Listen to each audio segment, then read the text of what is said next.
Hey up everyone, I hope you've all had a great start to 2025. It has to be better than KTM's for sure. I'm going to jump straight in because despite the agreements made at the courts in Austria, there is still drama kicking off in the KTM boardroom. Although KTM AG are one of the biggest names in the game, they've been going through a massive shake-up. We've had leadership changes, financial restructuring, accusations of financial irregularities and insider trading, and enough behind the scenes wrangling to make your head spin. So grab a cuppa, settle in, and let's get stuck into this properly. Stefan Pierer, the man who said that KTM was his life's work, is finally stepping down from the executive board completely. After 33 years at the helm, he handed over the reins to Gottfried Neumeister, but Pierer has not disappeared overnight and remains in an influential position. He's been working closely alongside Neumeister as the co-CEO to, in their words, achieve a smooth transition after the approval of the reorganisation plan. Now, the full weight of the job has landed squarely on Neumeister's shoulders. Pierer has achieved a lot while in charge. He's taken KTM from being a relatively small Austrian manufacturer to a global brand. He pushed them from dirt bikes into MotoGP, and while they have had some ups and downs, they have pumped enough money in to change the face of MotoGP. But it has been a roller coaster. Now, with Pierer stepping down, there are many questions, especially about whether the company will manage its aggressive push in racing. Will Neumeister continue to invest heavily in MotoGP? Will he mark a return to the company's roots in the world of dirt bikes? Or will he focus more on the production side of the business? Only time will tell. Pierer says he thinks Neumeister is the perfect successor and that he'll lead the company successfully into the future. But how has he earned such praise? All eyes will be on Neumeister now, make no mistake. His every move will be carefully analysed. But who is this Gottfried Neumeister, other than now being the official CEO of KTM? He says he sees it as an honour and an obligation to continue KTM's history and break new ground. So all the right platitudes, of course. But it's what he does that counts. He's taking over at a critical time. The financial restructuring isn't a walk in the park, and he'll need to steady the ship while also pushing the company forward. What Neumeister has to do is keep sales on an upward trend while balancing the books and following a strict financial plan. This was already agreed at the February creditors meeting despite the promised money not actually being in place. The split reputation has to be mended. Many might not like the style, but it's the consistent reliability issues that are a key problem. Just a quick reminder, try and remember to like the video and subscribe to the channel if you haven't already. Sharing the video any way you think people will be interested helps us a lot too. There is more about the channel on Rumble and the Ko-fi group later, so I'll leave that for now. It doesn't matter how good the bikes are if 2 days a week are Fridays. And for those that don't understand that term, we used to have a saying in the British bike industry because in the end it got so bad. Friday bikes were the ones thrown together at the end of the week when everyone was tired and it was just a case of meeting the week's production targets. KTM can make fantastic bikes, no question about that. The adventure range have been a huge success overall, and the dirt bikes have become world beaters in many sports. The Dukes split opinions more, and there hasn't seemed to be a very coherent approach for too long now. One of the key misfires in many people's opinion is the lack of a sports bike range that would benefit from the MotoGP coverage. Can Neumeister rebuild what made these bikes special? Can he maintain that innovative spirit while also tightening the purse strings and getting the finances back on track? as Neumeister begins to assemble the new board, with Pierer only able to work from the shadows, a new name appeared. Or not, for some of us who have been following the saga long enough. The name is Verena Schneglberger-Grossmann. Not exactly a household name, I grant you, but she's just been appointed to the executive board of KTM. She's been the head of the legal department and an authorised signatory at KTM for a long time now, and was one of the people who Pierer insisted on taking up a board position at MV Agusta when the first buyout happened. I talk more about that in the video linked above from 2 years ago, and it will give you some background if you're interested. Word is that she played a significant role in the successful handling of the restructuring process. What that role was is another question. She is, first and foremost, a legal. Neumeister seems pleased to have her on board and says she will make a major contribution in her new role.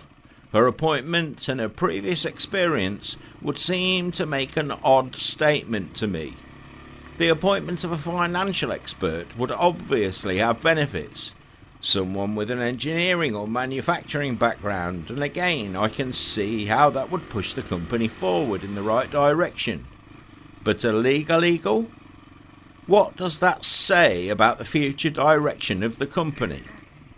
In addition, she's one of Pierer's most trusted advisors, and he will be exerting pressure through both her and Neumeister. So although Pierer might be stepping down, he is far from out of the picture. There is still a whole heap of financial trouble bubbling underneath the surface at KTM. The banks and the other creditors have approved the restructuring plan, but they aren't happy bunnies. They're having to write off a staggering €1.4 billion in debt they are owed, and that's a monumental write-off. Now it seems we are told the restructuring period will take place over 2 years, with the banks seeing no profit until at least 2027 or even 2028. Even worse, Pierer has reportedly refused to accept what is called a superquota or debtor warrant. This was called for by both the creditors and the courts, and would mean that Pierer's personal wealth would be used as a guarantee of certain payments.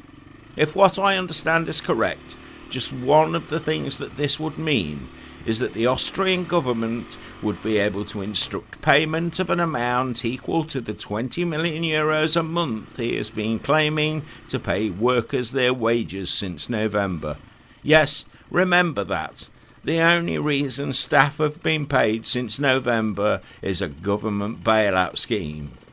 Let us top up just what that one bill would add up to.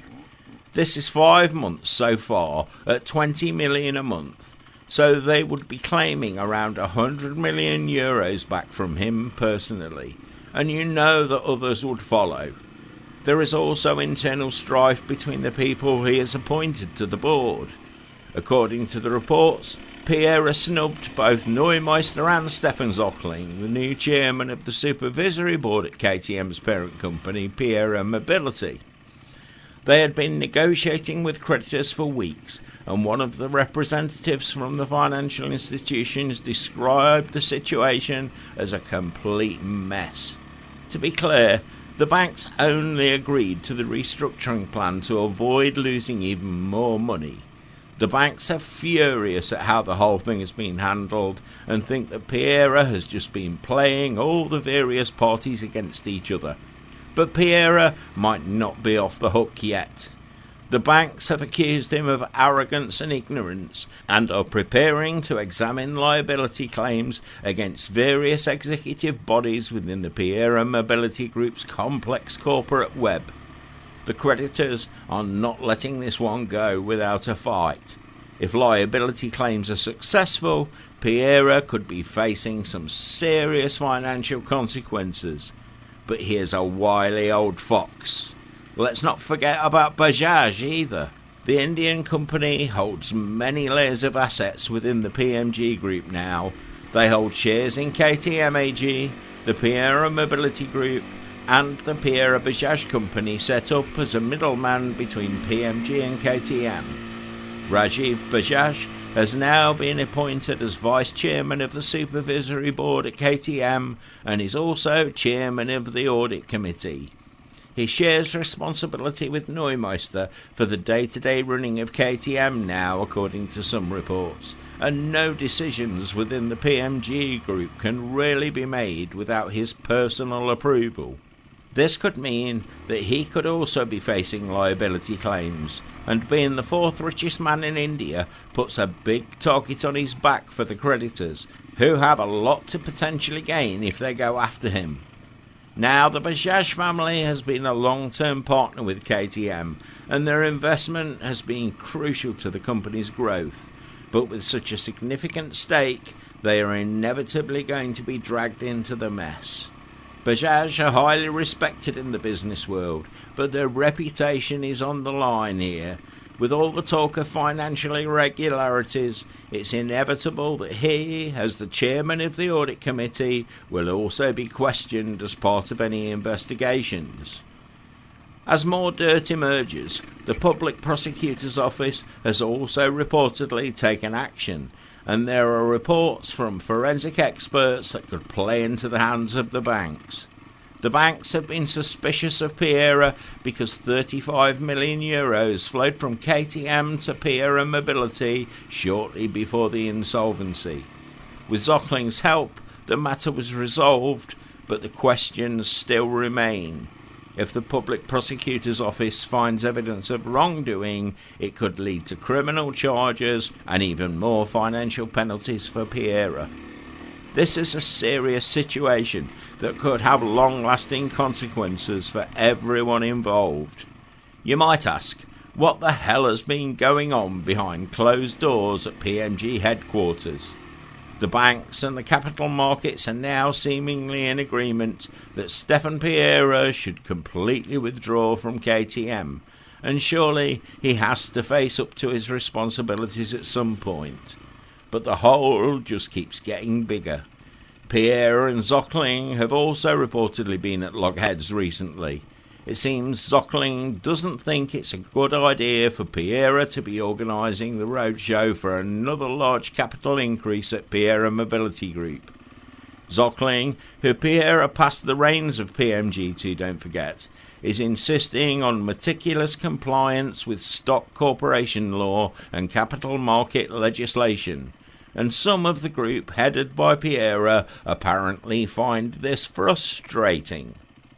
Zöchling, who is the standing CEO at Remus, didn't comment directly, but when asked if he was sticking to his plan to join Pierer Mobility alongside other investors, he has said he's prepared to put up to €200 million in the capital increase, but that he will have to wait and see how the other existing shareholders behave. Now that's a massive statement of intent, but it also shows he's wary of the situation. He's willing to invest a huge amount of money, but only if he is confident that the company is being run properly and transparently. Zöchling's stance could have a big impact on the future of Pierer Mobility. If he does invest, it would be a vote of confidence in the company and could attract other investors. But if he pulls out, it could send a negative signal to the market and make it even harder for KTM to recover. One lawyer is quoted as saying that there's considerable liability on the part of the former executive bodies, and one unnamed banker confirmed that the acceptance of the reorganisation plan does not mean the end of the story for Pierer & Co. So, where does this all leave us? Well, it's clear that KTM is still in a major crisis. The leadership changes, financial troubles and internal conflicts have created a perfect storm of uncertainty. While the restructuring plan has averted immediate collapse, the company still faces a long and difficult road to recovery. The banks are determined to hold those responsible accountable, and the legal battles could drag on for years. The big question is whether KTM can weather the storm and emerge stronger on the other side. The brand has a loyal following, but it needs strong leadership and financial stability to compete in the global motorcycle market. As always, I'll be keeping a close eye on the story and bringing you all the latest updates as they happen. It's still a developing situation, and there are likely to be many more twists and turns to come. Let me know what you think in the comments below. Who do you think is to blame for this mess? Can KTM pull through, or is this the beginning of the end? Thanks again as always to everyone for all your support. Try and remember to like the video and subscribe if you haven't already, and sharing the video anywhere you think people will be interested helps us a lot too. If you'd like to help us to stay truly independent, you can make a one-off donation or join our group of monthly subscribers on the Ko-fi link in the description. There you get access to a private group where I can share videos I can't screen on YouTube. Join us on Rumble too. The channel is new, but it's already got some great content. Don't forget to we make the best biker t-shirts too. Hundreds of original designs on premium quality t-shirts, graphic print t-shirts and neck gaiters, all available worldwide. Links to the main website and the Redbubble shop are in the description. Have a great week, and always remember, keep your spanners close and your keys even closer. Ride free, everyone!